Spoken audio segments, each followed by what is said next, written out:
আপনি এই বয়সে যেরকম সাজগোজ আর মেকআপ মাইরা থাকেন, আপনাকে দেখতে কিন্তু স্মার্ট লাগে না। আপনাকে দেখতে মনে হয় স্টার জলসার কোটি শাশুড়ি।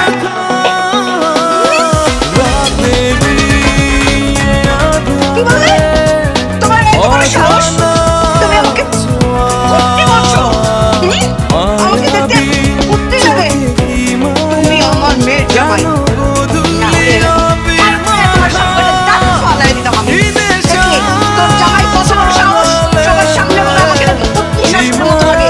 আর তুইও খেয়ে দেয়ে কোনো কাজ পেলি না। ঢাকা শহর কত সুন্দর সুন্দর স্মার্ট ছেলে থাকতে তুই গ্রাম থেকে একটা ক্যাট ছেলেকে বিয়ে করেছিস। মা কি করবো বলো, ভার্সিটিতে তো খুব ভালো স্টুডেন্ট ছিল, আমি প্রেম করতে চাইছিলাম, কিন্তু যখন প্রেমের প্রস্তাব দিছি সে বলছে না আমি ডিরেক্ট বিয়ে করবো, যদি বিয়ে করে ফেলছি তখন কি আমি জানি সে এরকম? হ্যাঁ, বিয়ে যখন করেছিস তখন এটাকে আধুনিক বানা, স্মার্ট বানা। এই জিনিসকে নিয়ে তো কোথাও গেলে মান সম্মান কিছু থাকবে না। ঠিকই বলছো আম্মু। আর যাও লুঙ্গি চেঞ্জ করে টয়লেট করে আসো। না দুলা ভাই যেহেতু লুঙ্গি পরাতে কমফোর্টেবল সে পড়ুক না, তাকে কিন্তু লুঙ্গিতে ভালোই লাগে। ভাই আপনি পছন্দ নাস্তা করেন। ধন্যবাদ মারিয়া, একমাত্র তুমিই আপনি বুঝো।